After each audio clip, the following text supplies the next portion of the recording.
On des oreilles, on a tout dit. Yes Massif, encore une fois c'est Specta et FBB pour Parole Inutile. On parle pour ne rien dire, mais en disant rien, on a tout dit. Donc on a dépassé les 3000 abonnés comme je le disais la dernière fois. Donc vous aussi continuez à vous abonner. Et non seulement à vous abonner, mais aussi à activer la cloche pour ne rater aucune vidéo, pour avoir les notifications, etc. etc. Donc avant de commencer dans le sujet, comme d'habitude, enfin pas comme d'habitude, mais très souvent en tout cas, je vous invite à aller regarder la playlist inutile. Donc là, je mets en place un nouveau, pas un nouveau concept, mais un nouveau partenaire qui est la page EHK Lounge, où il y a de très bons sons antillais, très chill. Il y a beaucoup de super sons dessus. Donc de temps en temps, je vais vous mettre une petite découverte de cette chaîne YouTube qui s'appelle, je répète, EHK Lounge. Donc aujourd'hui, c'est un son de Geno en featuring avec Pond de Mike et alors, je sais pas comment on prononce le troisième, je crois que c'est Dimace ou Dismay, je sais pas exactement. Donc c'est un son très chill. Ces deux protagonistes donc du MJ Revendique qui ont fait un son un peu pour les gals, pour un peu leur côté romantique. Donc ça s'appelle Addiction et je vous invite à aller écouter ça.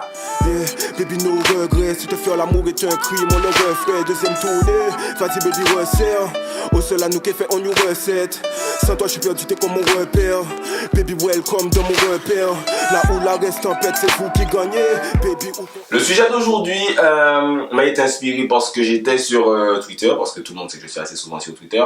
Et donc il y a un Twitter qui s'appelle Naughty Edge, je vous invite à le follow, il fait des blagues toute la journée. Et il a tweeté: ouais, j'aurais aimé retrouver l'ancien paille, le paille d'avant. Donc c'est un tweet qui aurait pu passer inaperçu, sauf que paille lui a répondu. Et effectivement, quand un loup hurle à la lune, c'est pas un fait d'actualité, mais quand la lune répond, ça devient tout de suite plus intéressant. Et donc il a dit: ouais, j'aimais le paille, j'aurais préféré avoir, il aime toujours paille actuellement. Ouais, mais j'aurais préféré avoir le paille d'avant, celui qui chantait Bécésier Bayo, l'école des flammes, etc., etc. Et paille lui a répondu. Et je me suis dit, comme j'ai fait pour Kérosène, ça peut être l'occasion du coup de revenir un peu sur le parcours de paille pour ensuite essayer de voir le paille, cette théorie du paille d'avant, etc., etc. Donc on commence tout de suite par le parcours de paille. Donc comme 95% selon l'INSEE de la Martinique, je découvre paille à la radio, sur Night and Day. Ça passait, je pense, assez énormément quand j'étais en 4e ou en 3e, je ne sais plus exactement. Et alors, réaction du haters de base, ma réaction initiale quand tout le monde aime un truc, c'est j'aime pas. Tout de suite, je me dis non, j'aime pas, parce que dans ma tête, je veux que la personne prouve que effectivement elle mérite que tout le monde l'aime. C'est une réaction de haters de base, je vous l'accorde. Donc Night and Day, j'aimais pas, je trouvais que c'était un petit peu trop joyeux. J'ai jamais aimé, même quand j'étais au collège déjà, les sons sur le dancehall, les sons de dancehall qui parlent de dancehall. Tu sais, genre, ah ouais, dancehall Zakaba, dancehall nanana, ça m'a jamais vraiment parlé. Et donc voilà, c'est sorti, j'aimais pas spécialement. Et je me disais, ouais, pourquoi il a un chapeau, ce truc. Je comprenais pas le délire du truc. J'aimais les sons dark, etc., etc. C'est la période underground, machin. Donc j'aimais pas trop Night and Day. Dancehall que jouer night and day. Ensemble nous quand travaille nous même c'est night and day. Pour pas les mêmes gars fi man fuck up dancehall gars fi play you and dancehall que jouer night and day. No one ya dim again. Dancehall que jouer night and day. Ensemble nous quand travaille nous même c'est night and day. Et ensuite il m'a fait fermer ma grande bouche de collégien comme dirait Damso quand il a sorti Bal Masqué. Quand Bal Masqué est sorti, je me suis dit wow. Et le truc c'est que ça aussi je l'ai découvert à la radio et c'est pour ça que Paille, je crois que lui-même dans certaines de ses interviews, il dit qu'il est un privilégié de la musique, entre guillemets surtout du dancehall, parce que c'est l'un des derniers à avoir été découvert à la radio. Tu vois, il n'a pas connu la période under, enfin il l'a peut-être connu mais il n'a pas eu vraiment à vivre ça en tout cas. Oui, mettre ses sons sur les sites internet et prier pour que les gens le téléchargent, etc. Il n'a pas vraiment connu ça. Donc Bal Masqué, je l'ai aussi connu en radio. Et là, c'était beaucoup plus dark. Ça me parlait déjà beaucoup plus. Je me disais, ah ouais, mais c'est caca, c'est mais les masques vont tomber. Le couple, les machins qui m'ont tout petit, les masques là. C'était déjà beaucoup plus offensif. Et j'ai beaucoup, du coup, aimé Bal Masqué. Même le concept qu'il y avait déjà dans Night and Day, le fast style. C'est un concept tout con, tu vois, mais c'est lui qui a pensé. Enfin, Dadimo, il le faisait déjà. Je pense qu'il y a déjà des gens qui faisaient des fast style. Mais le CDS, Telkin Style et ils veulent détourner le CDS, Ça a marqué tout le monde, c'était dans tous les mix, tout le monde essayait de le mettre sur le bon rythme. C'était vraiment super génial, une très très bonne idée de faire ça.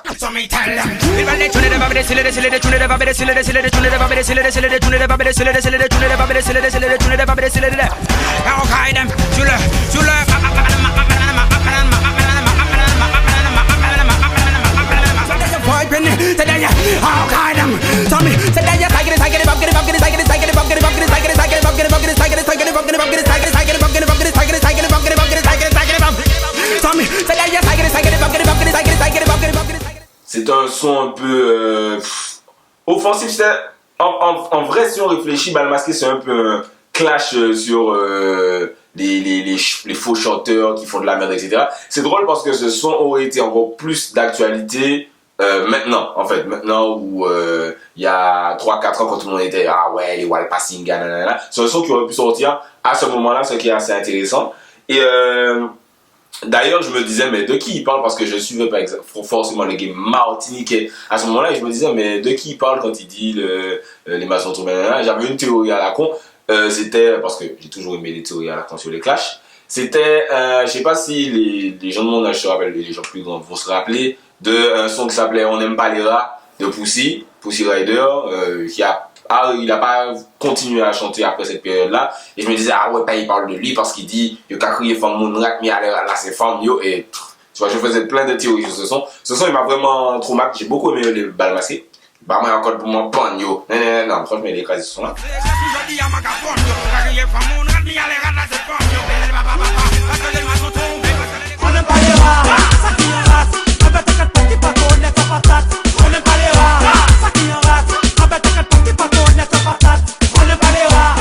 Et donc après ce son-là qui du coup est passé en radio, il a pas eu je crois tout de suite d'autres sons qui sont entrés en playlist dans les grosses radios, etc. Donc je cherchais des sons, putain, moi c'était LimeWire, c'était Casafal. Dès que je trouve un artiste, je me dis ok, il faut que j'ai tous les sons de Missy, nanana. Et je cherchais, et contrairement à par exemple, donc du coup le vrai prénom de Pai c'est Yoni, et ça a toujours fait un parallèle dans ma tête avec Young Chang qui s'appelle Yoni aussi, où Young Chang ils sont pleins de sons et Pai il est beaucoup plus sélectif dans sa façon de sortir les sons, et donc je cherchais, je trouvais pas énormément, et un jour j'ai réussi à tomber sur, je crois, sur un CD gravé où j'avais les anciens sons de Pai mais qui datent d'avant Night and Day, et ça faisait toujours bizarre d'entendre Pai parce qu'il est tellement perfectionniste dans son truc, alors attention, il faut que le son soit comme ça, il y a DJ Jill derrière qui refait les instrus, etc. Donc l'entendre dans la période pré-Night and Day, des sons qu'il a refait ensuite par la suite avec d'autres lyrics, c'était assez amusant, notamment Passa pas les bails, Malalalad. Passa pas les bails, j'aime beaucoup écouter l'ancienne version parce qu'à un moment il dit les chaudasses là qui arrivent et c'est les basses là qui a pété, enlève, non mieux j'ai déplacé, maman il passe ça là yoye, il manquait ça pas les bails. C'est très drôle d'entendre Pai dans ce registre là, tu vois, un peu plus entre guillemets immature, donc c'est très drôle d'entendre ça.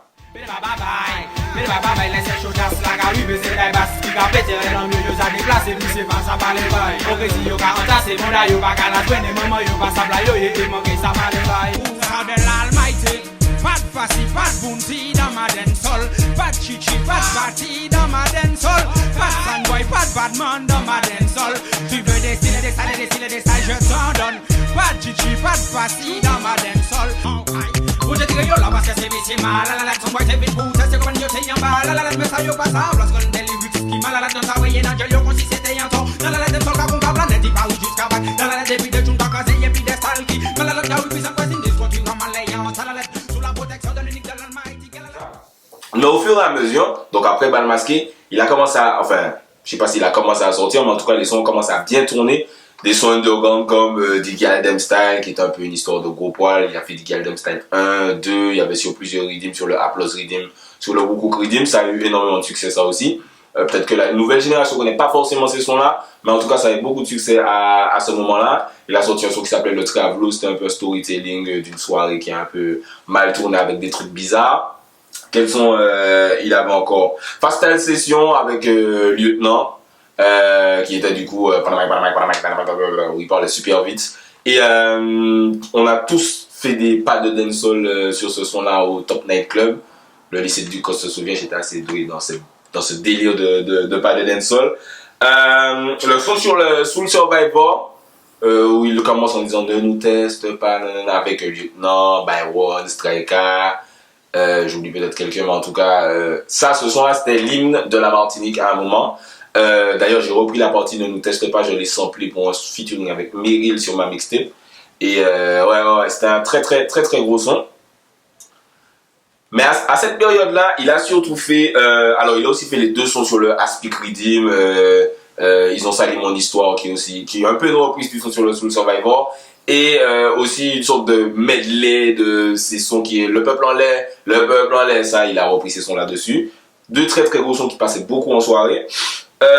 D'ailleurs ces petites comptines au début des sons, il y a beaucoup de gens qui trouvent, qui disent ah pourquoi il fait tout le temps ça, mais c'est super malin, pourquoi? Parce que c'est ce qui aide pas à se distinguer. Tu vois, c'est dur quand tu arrives, tu es un artiste dancehall, il y a des 150 000 artistes dancehall. Quand un mec arrive avec une comptine au début du son, tu sais que c'est paille. Bon, il a un chapeau de paille, ça aide aussi. Mais n'empêche que ça, c'était une très bonne idée de sa part. Et ensuite, il sort toujours underground pour moi, ce qui est le meilleur son de sa carrière, BCG Bayou. Alors, BCG Bayou, ça parle du racisme. Le racisme, souvent, bien que crucial, c'est un thème qui est un peu rébarbatif quand les gens essaient de faire des sons dessus. Parce qu'ils n'ont rien de très original à dire, qu'on le sache déjà. Mais il a abordé le son de façon tellement agressive, tellement véhémente. Quand tu écoutes ce son-là, c'est un peu dur de se dire « Ah ouais, ça c'est le paille qu'on invite tout le temps sur les plateaux télé qui parle. » Oui, alors je pense que nonobstant le fait... Non, tu vois, tu reconnais pas forcément ce paille-là. Et c'est cette version de paille-là que j'aime énormément. Notamment grâce à DJ Jill qui a refait l'instru de Bulby. T'as l'impression que c'est une autre instru carrément. Justement, c'est DJ Jill qui avait refait Soul Survivor, Bulby et pas mal d'autres instrus pour Paille. Et c'est vraiment un élément clé du succès de Paille. Donc pour revenir à BCG Bayou, le refrain, l'intensité de son interprétation, pareil, il y a la petite comptine au début, je ne veux plus avoir peur de vous. Non, franchement, ce son-là, c'est le meilleur son de Paille. Et je crois que c'est après ça qu'il sort son album mot pour mot, enfin la période de promo de son album mot pour mot. Après, ça peut-être pas le lendemain, mais en tout cas, c'est l'étape suivante. Et donc, j'avoue, j'étais un peu dégoûté du premier single, pas parce que le son est nul, Weekend Long Arrivé avec By One, mais tu vois, c'est pas ce que j'attendais, tu vois, il est arrivé un peu Biggie, Majuka, traditionnel, etc. Et je m'attendais à quelque chose de plus dancehall, de plus hardcore après BCG Bayou, je pense que c'est un peu normal. Mais le son il était bon. Et ensuite la tracklist est sortie, je m'en rappelle. Et il y avait écrit Paille Fit Capleton, la crise. Et j'étais le connard, il a un feat avec Capleton, ça va tuer, machin. Et quand l'album est sorti, c'était pas Capleton, c'était Anthony B. Donc j'étais dégoûté une deuxième fois. Bien que j'aime beaucoup Anthony B. Police, j'aime beaucoup Anthony B. Mais n'empêche que, voilà, je m'attendais à Paille Fit Capleton. C'est un peu mystique d'avoir Paille Fit Anthony B. Sinon, sur l'album, il y avait d'autres très bons sons. Je crois que c'est sur ça qu'il a pleuré. Ouais, je veux plus l'entendre pleurer. Moins pas là aussi, qui est un très bon son un peu en mode love. On n'en parle pas beaucoup, mais c'est un très bon son. Lion Number Paille d'or avec Striker. Il a remis pas sa palais bail dessus. Donc, du coup, c'est la version officielle qui est sortie, je crois. Et c'est sur cet album qu'il y a, du coup, pour moi, ce qui est le deuxième meilleur son de Paille, mais vraiment pas très loin derrière BCG Bayou. L'École des Flammes, dont j'ai déjà parlé dans ma vidéo sur les clashs, que je vous invite à aller voir. Franchement, pour moi, ce clash-là, donc je vais pas revenir de qui ça parle, etc., parce que ça a déjà fait une polémique et qu'on n'est pas sur ça. Mais ce clash-là, pour moi, il y a presque personne qui aurait pu se relever de ce clash-là. C'est-à-dire que même frère, les gros clasheurs de je sais pas trop quoi, il a brûlé son adversaire. Il avait une bonne raison de clasher. Et surtout, il a utilisé une technique qui est super sournoise. C'est que quand tu as bien fini de niquer la race de ton adversaire, à la fin tu dis non mais bon, moi j'abandonne, je suis pas sur la compétition. C'est-à-dire que c'est comme si tu donnes 9-0 à un mec et tu dis bon, j'éteins la console, je suis même pas sur ça. Et ça franchement, il y a beaucoup de gens qui ont essayé de le faire après, de réutiliser cette technique. Ça marche plus les gars, faites la chose. Et le troisième couplet de l'École des Flammes, c'est monstrueux ce qu'il a fait sur ce son-là. Appelle-moi tonnerre qui gronde, j'ai la faute qui tombe. Franchement, incroyable ce couplet-là. Personne ne peut se relever d'un clash du niveau de ce couplet-là. personne. Et du coup, ouais, l'instru, il y a DJ, je pense que c'est DJ Jill aussi qui a fait l'instru, ça change, il y a les coups de basse au bon moment, enfin, c'est super violent, l'école des flammes, meilleur clash antillais, en tout cas martiniquais. Je sais même pas, même en Guadeloupe, il y a un autre style de clash, mais celui-là, vraiment super violent, l'école des flammes, gros classique. Je crois que c'est mon son préféré de Paille devant BCG Baye, effectivement. Laisse-moi que ça fait ça. Appelle-moi ton nom qui roule, c'est la foudre qui tombe. C'est celui qui fait que sous tes pieds la terre tombe. C'est Paris sous les bombes, tes murs qui flambent. C'est sec dans la rage comme la lumière vous sonne. Aujourd'hui le gaz fonde et les têtes tombent. Y'a un incendie qui va tout régir un son. Et il faut qu'il y ait les encarts répandent. Pas dit mais tu auras pas de vraiment pas qu'il y tombe. Thompson doit être trop blonde, j'en fais un trop blonde. Y'a pas l'écran, mais on s'appelle pas tout le monde. C'est d'ailleurs. Sans oublier, bien sûr, sur cet album, la session live avec Kalash, Elvis, Valet, Pline et Lieutenant. C'était une très bonne idée de faire ça. Ça donne une deuxième partie intéressante à l'album. Ça mettait un peu en avant Kalash et Elvis qui étaient moins connus à ce moment-là. Pline Pyroman qui avait un petit couplet intéressant en allant sur internet. Quand on dit c'était très drôle. Enfin, c'est pas drôle, c'est très sérieux ce son-là. Mais en tout cas, j'ai beaucoup aimé ce couplet-là à l'époque. Et donc voilà. Après cet album-là, il a une période, je crois, enfin il fait des tournées, des trucs, des machins, mais il sort moins de sons. Après, je sais pas trop ce qu'il fait entre les deux. Je sais qu'il est devenu prof, donc ça c'est très lourd, une très bonne chose. Ça a toujours été un peu un modèle dans ce sens-là, de se dire, je chante, mais je mets pas tous mes jeux dans le même panier, parce que la musique c'est super éphémère, surtout la musique urbaine. Je vais mettre mon nez ailleurs. Très bon exemple à suivre, d'ailleurs j'invite la nouvelle génération à faire ça. Ils sont aussi fait Yo Mal. C'est un son qui est sympa, qui a eu un peu de succès quand il est sorti. L'instru, ça part aussi un peu rock, machin. Il avait un lyrics dedans où il disait You want true punchline, mes frères, yo moi dans crack. Et moi, c'est à ce moment-là qu'on essaie un peu de vraiment développer le rap underground martiniquais. Je faisais les numéros 1, le underground. Il y avait Perry qui faisait ses trucs, Taiji aussi faisait un peu de rap, Devji de temps en temps. Il y avait pas mal d'autres gars. Et quand on a entendu ça, parce que nous on était très en mode punchline, on s'est dit ah comment ça les punchlines, mais les punchlines c'est bien, etc. Donc ça montre un peu que quand Paille disait un truc, le game écoutait et le game réagissait. Après cette période-là, cette période un peu de creux où il sort pas énormément de sons, il revient avec Inflammable, donc c'est la période de promo d'Inflammable où il fait Redstone, on t'arrête. Elle me hante, assez avec Conscience qui a bien fonctionné. Il fait Rêver aussi, Rêver qui est un son, il a fait un peu du zouk rétro, presque aussi bien que les zouk rétro d'avant. Quand il le chante en live, je me disais c'est Paille qui chante ça, il l'a vraiment très bien interprété et ça montre un peu la pluralité, la diversité du répertoire de Paille. Et il a aussi le son Elle me hante. Alors je crois que Elle me hante, il voulait viser le national avec ce son. Alors ça n'a pas forcément fonctionné. Mais Paille pour moi, juste petite parenthèse, c'est pas un artiste qui a le profil d'un artiste qui va plaire en France, etc. Aux gens qui connaissent pas du tout la Martinique. Paille pour moi, c'est un truc vraiment martinique ou martiniquais que les Martiniquais vont aimer. De toute façon, tout le monde aime Paille, comme je disais un peu avant. Depuis Night and Day, depuis Balmasqué, tout le monde aime Paille. J'ai jamais entendu dire quelqu'un, enfin, il y a des gens qui n'aiment pas Paille, il y a des gens qui disent je n'aime pas Paille, mais la grosse majorité de ma génération aime Paille, même les grandes personnes aiment Paille, etc. Mais je pense que dans l'Hexagone, ça va être un peu compliqué, même avec des sons comme Elle me hante en français, où il parle d'un truc qui peut toucher tout le monde, de toute façon. Ça va être un peu compliqué, ça, c'est plus dur à expliquer. Je pense que c'est une question de profil aussi, lui-même, il en est conscient, il en parle pas mal dans ses textes. Je pense que c'est assez compliqué pour ce genre d'artiste très martinique ou martiniquais qui n'entre pas dans les codes internationaux entre guillemets de plaire ailleurs. Après c'est un débat, vous me donnerez votre avis dessus. Donc voilà, il y a l'album Inflammable. Je crois que c'est pour cet album qui fait 2 concerts. Alors je sais pas combien de fois il est passé à l'Atrium, mais en tout cas à cette période là que je vais à son concert à l'Atrium, je me souviens c'était avec Machou de l'époque que j'allais à ce concert. Je sais pas si c'était déjà Machou. Et j'étais en mode, ah ouais, on va voir Paille, genre c'est ma première sortie avec elle, ça va être un truc, nanana. Et j'étais un peu déçu de ce concert, parce que j'étais vraiment en mode, ah ouais, là, tout est réuni pour que je passe une bonne soirée. Et j'étais un peu déçu de ce concert, pourquoi? Parce que, alors Paille c'est une bête sur scène, il écrase, c'est pour ça que jusqu'à maintenant il fait plus, il fait beaucoup plus de shows par rapport au nombre de sons qu'il sort, parce qu'il a un répertoire, etc.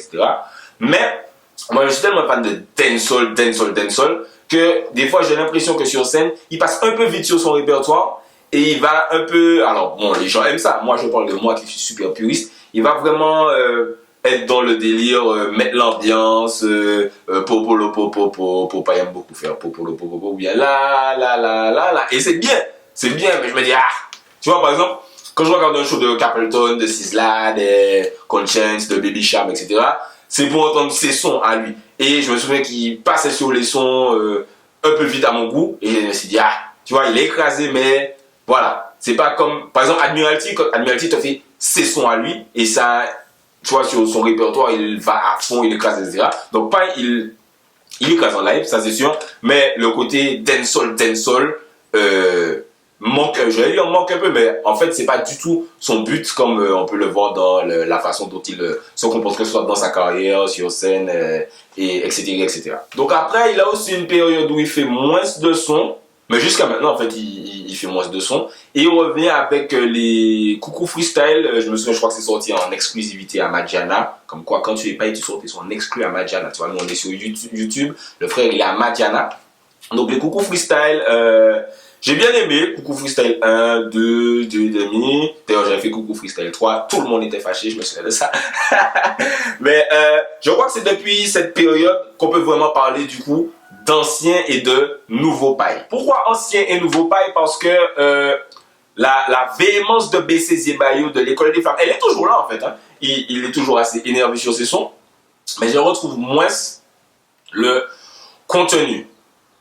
Et je ne sais même pas si c'est vraiment le contenu, parce qu'il a sorti des sons comme Violence Verbale, ou comme Abîmé, où il parle vraiment de trucs, entre guillemets, sérieux.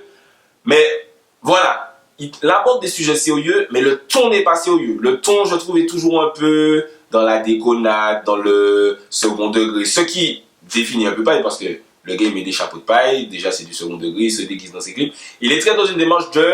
On se prend pas au sérieux, on est là, on parle de trucs sérieux, mais ça reste de la musique. Et je trouve ça un peu dommage. Pourquoi? Parce que Paille, quand j'aime beaucoup écouter les interviews de Paille, et c'est un gars, il va toujours avoir un point de vue incisif sur les trucs. Et des fois, je me dis peut-être que le dancehall actuel ne correspond pas à la pensée de Paille. C'est-à-dire au mode de pensée de Paille. C'est-à-dire que quand il pouvait faire un BCC Bayo, ne nous teste pas, ils ont sali mon histoire, est-ce que maintenant il peut le faire sur les rythmes quand il fait un son comme ça sur les rythmes dancehall, etc. J'ai du mal à m'arrêter à écouter les lyrics. Donc déjà j'écoute beaucoup moins de dancehall, il faut déjà se l'avouer.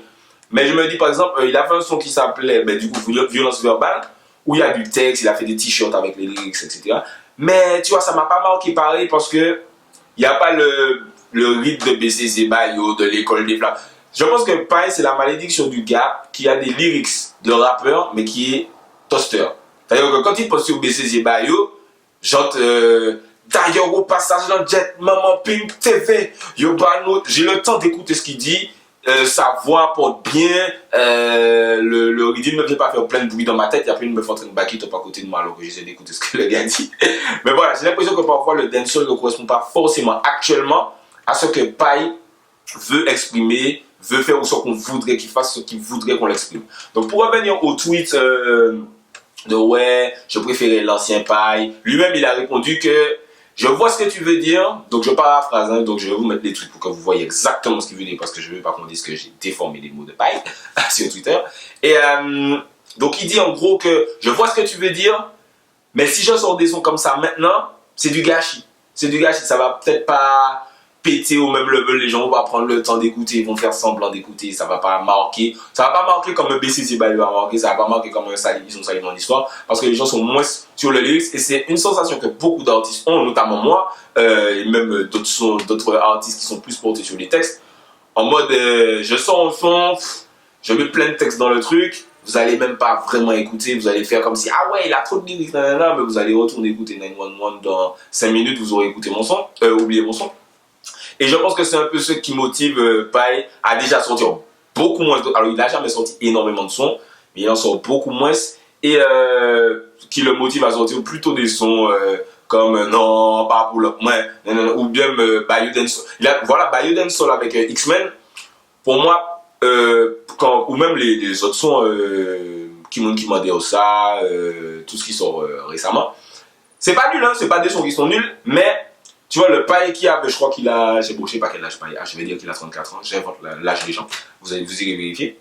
Tu vois, pour moi, le paille qui a 34 ans ne peut pas me faire paille dancehall, quand le paille qui a 24 ans me faisait BCG Bayo. Je sais pas si vous voyez ce que je veux dire, on peut pas être dans là. Pour moi, c'est pas de la régression, mais c'est forcément, il s'adapte au game.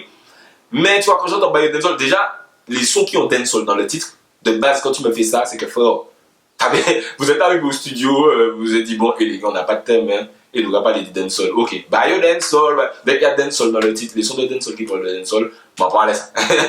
Et les sons. Il y a des titres que tu vois tout de suite quand le gars s'est dit bon frère, faut faire un son, donc à faire un son Gyal, Black Woman, Batman, etc. C'est qu'il n'y avait pas cette envie de faire un son monumental. Et je pense que Paille du coup, il a cette envie, mais il se dit est-ce que les gens vont aimer? Est-ce que les gens vont aimer? Est-ce qu'ils vont apprécier à la juste valeur du truc? C'est pour ça que je pense qu'il préfère faire ses lives avec le Red Ties Gang. Voilà, ne pas gâcher son héritage, ne pas arriver à un stade où on se dit je préfère les sons de Paille d'avant. Là, il y a quelqu'un qui a dit ça, mais il ne faut pas que ça devienne le truc général, comme par exemple, ça allait pour Admiralty, ça allait pour Chris, etc., etc. Donc, c'était un peu mon point de vue sur la carrière de Paille. Donc, c'était en super accéléré. Il y a plein de trucs que j'ai sauté parce que je ne veux pas faire de vidéo d'1h30, hein, parce que vous n'allez pas regarder les 1h30. Donc, n'hésitez pas à me donner votre avis sur la carrière de Paille, sur est-ce que vous préférez le Paille d'avant, le Paille de maintenant, est-ce qu'il y a un Paille d'avant, est-ce qu'il y a un Paille de maintenant, ou est-ce que c'est toujours le même Paille et on raconte de la demeure. Donnez-moi vos sons préférés de Paille, ce que vous avez bien aimé comme période que j'ai peut-être oublié, les caractéristiques de Paille que j'ai peut-être oublié. N'hésitez pas à me suivre sur Snapchat, de plus en plus de gens me suivent. On interagit beaucoup sur Snapchat. Même sur Instagram, n'hésitez pas à me suivre. Sur Twitter, bien sûr, parce que Twitter, c'est le meilleur réseau social du monde. Et surtout, abonnez-vous sur YouTube. Activez la cloche pour ne pas rater les notifications. Voilà, Zod Japonais, laissez des commentaires, abonnez-vous, toute bagaille. C'était Specta pour Parole Inutile. On parle pour ne rien dire. Et en disant rien, on a tout dit. En disant rien, on a tout dit.